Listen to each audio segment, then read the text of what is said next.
legenda Sang Penunggu Bulan. Selamat menyaksikan.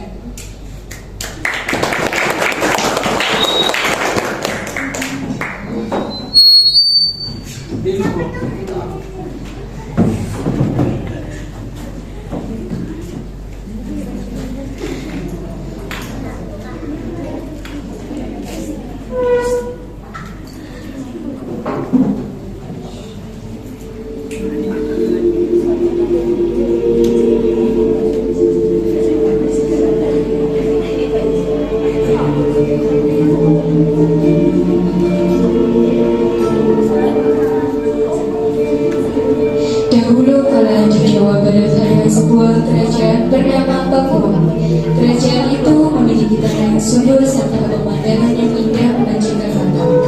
Layaknya hidup damai di bawah pimpinan raja arif dan bijaksana.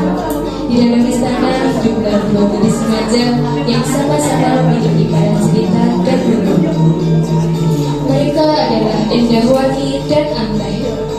Putri Endahwati adalah pewaris sah kerajaan Pakuan, sedangkan Antai hanyalah anak dari seorang dayang kesayangan sang ratu. Ibu Antai meninggal saat melahirkannya, maka sejak saat itu Antai dibesarkan oleh sang ratu yang juga baru saja melahirkan Putri Endahwati. Kini setelah Antai menginjak remaja, dia akan menjadi dayang pribadi Putri Endahwati. Kau jangan memanggilku putri-putri kalau sedang berdua. Bagiku, kata adikku, tak peduli status semuanya dari istana. Baik Gusti, kakak. Antai sebenarnya aku ibadahmu. Ini kenapa kak? Saya tahu ada sesuatu yang bisa membuat orang lain ini. Apa kau tak sadar kalau tidak di hariku? Kakak ini bisa saja.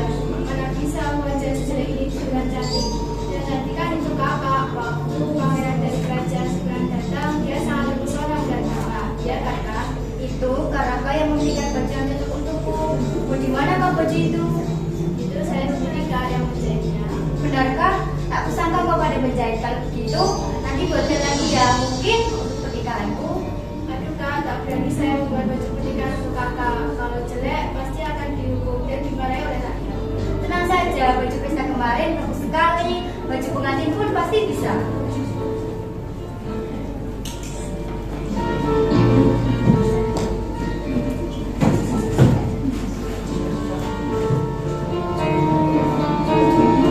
Suatu malam ratu memanggil kedua untuk menghadap.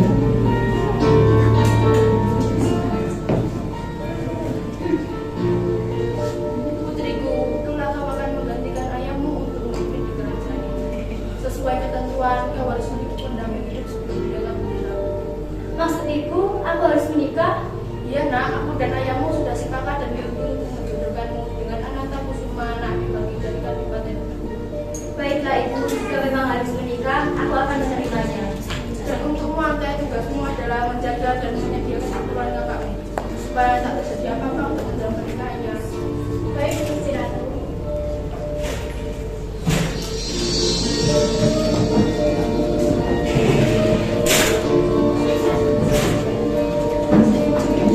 Suatu pagi yang cerah, hiaskan asing memetik bunga, dan muncullah pemuda bernama Ananta Kusuma. Siapa tuan? Aku adalah Ananta Kusuma. Apakah kamu? Antai, cepat, putri memanggilmu. Ya, aku akan menemuinya. Maaf tuan, aku harus pergi. Ternyata dia bukan Endahwati. Aku telah jatuh cinta padanya. Seandainya aku boleh memilih, tentu saja aku akan menjadikannya jadi istri.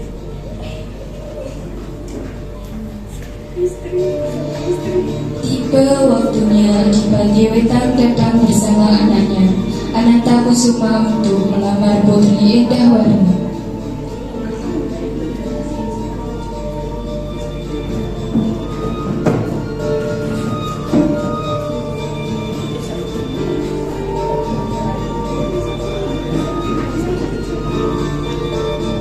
Silakan langsung menuju dari kerajaan kami.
Kehadiran Antai membuat hati Anantaku semua menjadi senang.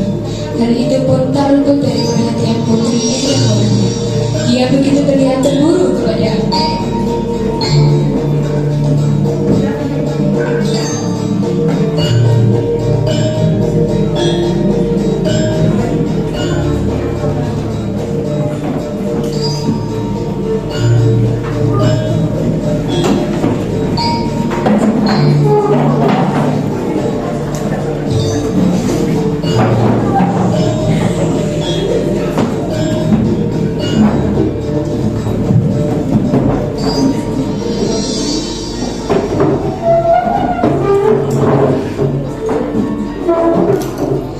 Setelah pertemuan selesai dan semua tamu pelamar pulang, Antai menemui sang ratu di kamarnya.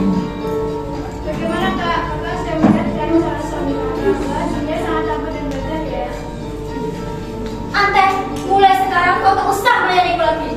Aku muak melihatmu. Apa kesalahanku kak? Mengapa kakak sangat marah kepadaku? Apa kau tahu Ante? Mengapa Raden anak-anakku semua selalu memandangmu saat kejamuan makan tadi? Dia terpikat karena kecantikanmu Ante. Kau harus pergi dari sini. Baiklah kak, aku harus pergi dari sini. Tapi sungguh kak, tak ada sedikit pun yang untuk menyayangi juga. Titipkan salamku untuk Raja dan Ratu. Antai pun keluar dari kamar Putri Indrawarni. Sebelum kepergiannya, dia berpesan kepada Daya Istana untuk menjaga Putri Indrawarni dengan sebaik-baiknya. Tolong jagakan Putri Indrawarni. Baik Ante. Akhirnya dia memutuskan untuk pergi ke kampung halaman kelahiran sang ibunda.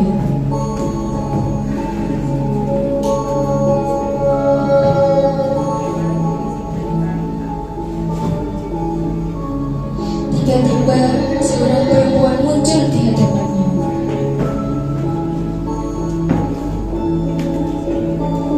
Apakah kau bukan orang sini? Aku tidak pernah melihatmu sebelumnya. Betul, Bi. Aku baru sampai dari kota.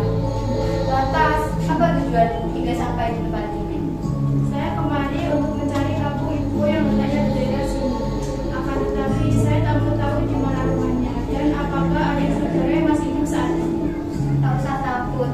Aku melihatmu seperti melihat kakakku yang telah lama meninggalkan dunia ini.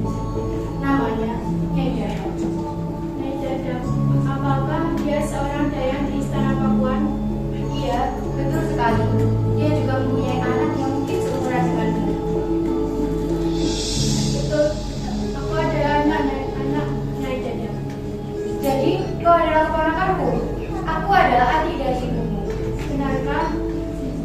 Akhirnya aku bertemu dengan keluarga ibu.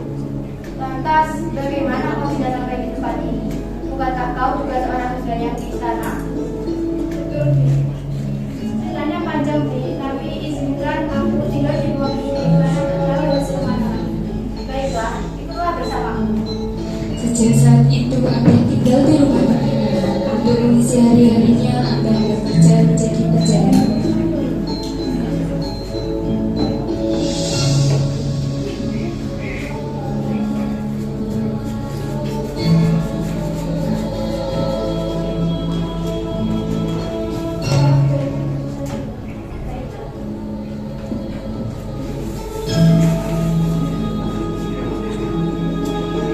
Dia juga sudah memiliki seorang suami.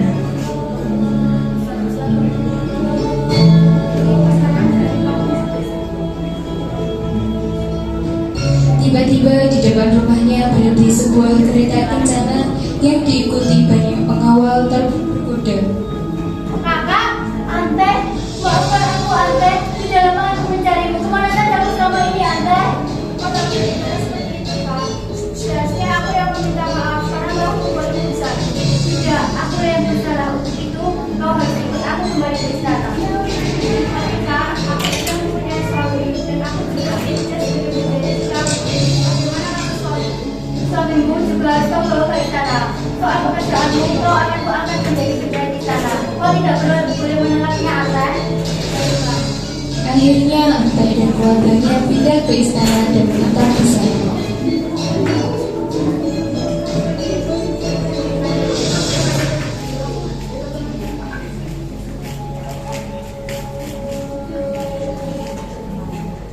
Hingga suatu malam, Pangeran Anantakusuma nekat pergi ke taman istana, berharap bisa bertemu dengan Antai. Benar saja, dilihatnya Antai berada di dalam beranda rumahnya, sedang bermain dengan kucing kesayangannya.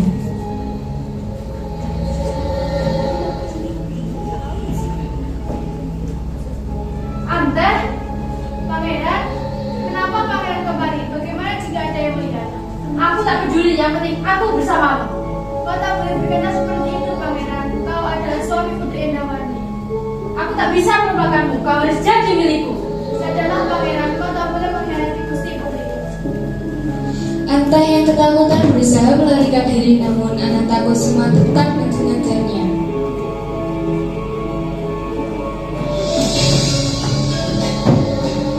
Antai, baru jangan lari.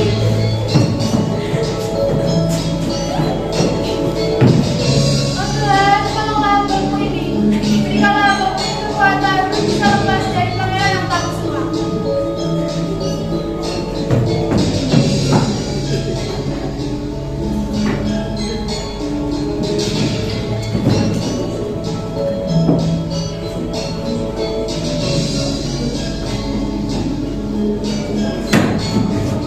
Tiba ada kekuatan besar yang menarik Antai dan kucingnya ke atas.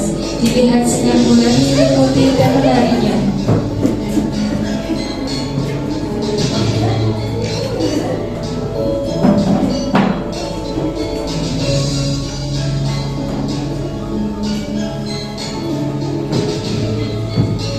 Akhirnya Antai hilang bersama sinar bulan yang tertutup awan.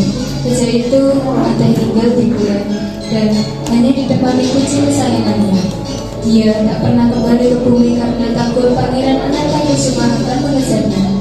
Jika rindunya kepada keluarganya sudah tak tertahan, dia akan menenun kain untuk dijadikan tambang. Tapi sayang, tenun tak pernah selesai karena kucingnya selalu merusaknya.